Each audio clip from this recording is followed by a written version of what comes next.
You know that a small habit like cigarette smoking among a small nation can be removed permanently only by a powerful ruler with great effort. The doctors declare endless harms of cigarette smoking. Experts announce about this. A lot of TV programs, videos were made on this issue, articles were written about this problem, but no, most of people cannot quit this habit. Approximately 1 billion people are still cigarette addicted in the world. I'm talking about just the simple habit of cigarette smoking. So we understand that it is hard to break even a habit. It is difficult to quit addictions. But there was a man who removed numerous ingrained habits from intractable, fanatical large nations with slight outward power and little effort in a short period of time. And in their place, he so established exalted qualities that they became as firm as if they had mingled with their very blood. Peace be upon him. His name is Muhammad. It was 1400 years ago. There were incredible habits among Arabian society in Mecca. You know, you can never see such a savage people. They used to bury their daughters alive. Can you believe this? And this was a big habit, and they used to be proud of this. And they also used to be sex addict or alcohol dependent. You know, they were drunk all the time. Or they used to be hardly racist. Interest was general thing. There was no value of women. For example, if someone dies, his wife was used to captured by the first pretender. Could you believe this?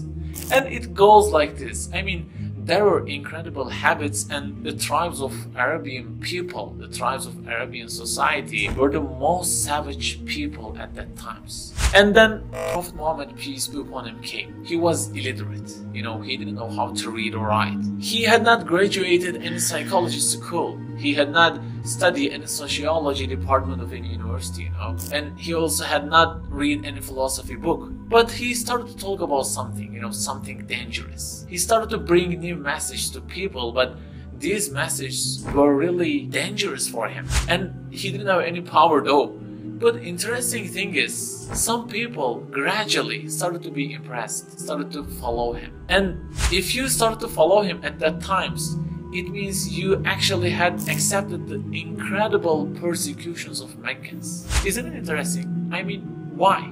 He didn't promise you any worldly attractive thing. He didn't promise you any money or something like that. On contrary, you will get serious problems with Meccans. So why do you accept this horrible state? And they started to change, you know. They started to change their lifestyles. They listened to him, whatever he told, and they started to quit their evil addictions. For example, Umar ibn al-Khattab. He was an alcohol addict before, yes. But after coming in contact with the Prophet Muhammad, peace be upon him, he became such a man who is considered as a justice symbol for all humanity. Guys, psychologists, doctors did not work on this guy, just an illiterate man. How? How can it be? Yes, because there is a divine inspiration here.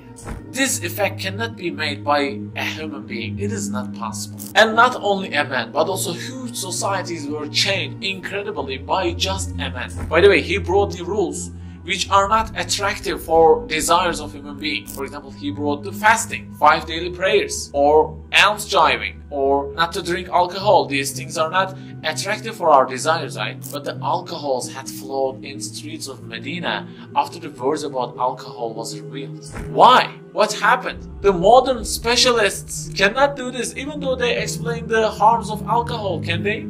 And after Islam, 80% of these people left Arabia and went all around the world to teach people. And they were thousands, you know. You cannot see such a fast growth. And all ashab, all the companions of Prophet Muhammad, peace be upon him, have become role models for the Muslims for 1400 years. But these guys were extremely savage before Muhammad, peace be upon him. Nobody can explain this without prophethood. No, it is not possible.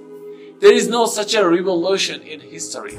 But if you still deny the prophethood of Muhammad, peace be upon him, Billy Zaman has a challenge for you.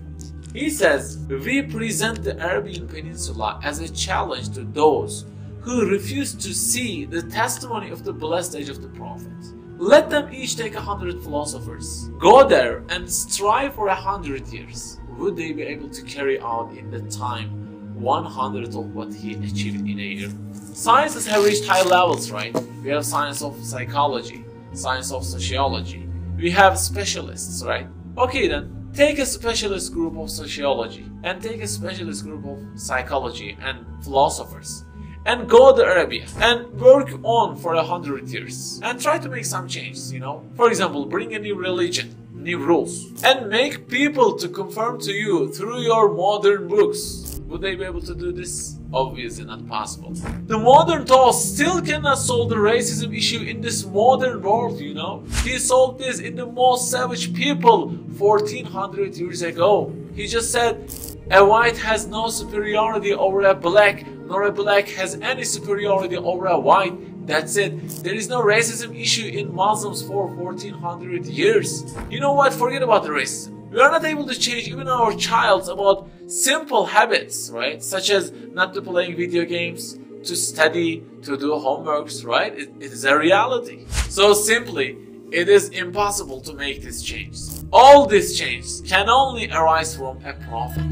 Ashhadu anna Muhammadan Rasulullah. It is obvious.